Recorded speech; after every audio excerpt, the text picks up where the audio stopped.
দ্বিতীয় খেলা এখন সরাসরি সম্প্রচারিত হচ্ছে সদাকৃষ্ণ আরো বেশ কিছু চ্যানেলে। যারা মাঠে উপস্থিত হয়েছে সবাই চমৎকার একটি পরিবেশে দুই দল পরস্পরের মোকাবেলা করছে। যে দুটি দল ধানের ভিতর সিটে থাকে না ভাই, মোকাবেলা করছে ধানের ভিতর সিটে থাকে না। মুসলিম একাদশ এবং তাদের প্রতিপক্ষ নূর ইসলাম একাদশ। খালি পড়ে যাচ্ছে মারা নীল কালারের জার্সি পরিহিত মুসলিম একাদশ, তারা কিন্তু এখন পর্যন্ত গোলের দেখা পায়নি। অপরপক্ষে প্রতিপক্ষ যারা রয়েছে নূর ইসলাম একাদশ, তারাও সেই গোলের সন্ধানে এখন পর্যন্ত খেলে চলেছেন।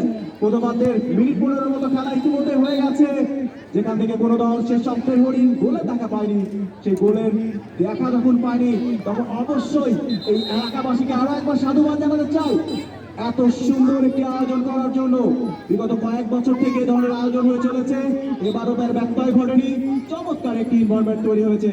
দর্শকদের যে উপস্থিতি সেটা অবশ্যই এই টুর্নামেন্টকে আরো প্রাণবন্ত করেছে। বলতে বলতে জোরে একটি শট ছিল, সেখান থেকে গোল আদায় হয়নি। স্কোর লাইন মুসলিম একাদশ 0, নূর ইসলাম একাদশ 0। খেলার মিনিট 15 কিন্তু ইতিমধ্যেই শেষ হয়ে গেছে। সেখান থেকে লম্বা করে বাড়িয়ে দিয়েছে সেন্টার সার্কেলে। দুই দলের খেলোয়াড়দের মধ্যে বল দখলের চেষ্টা চলছে।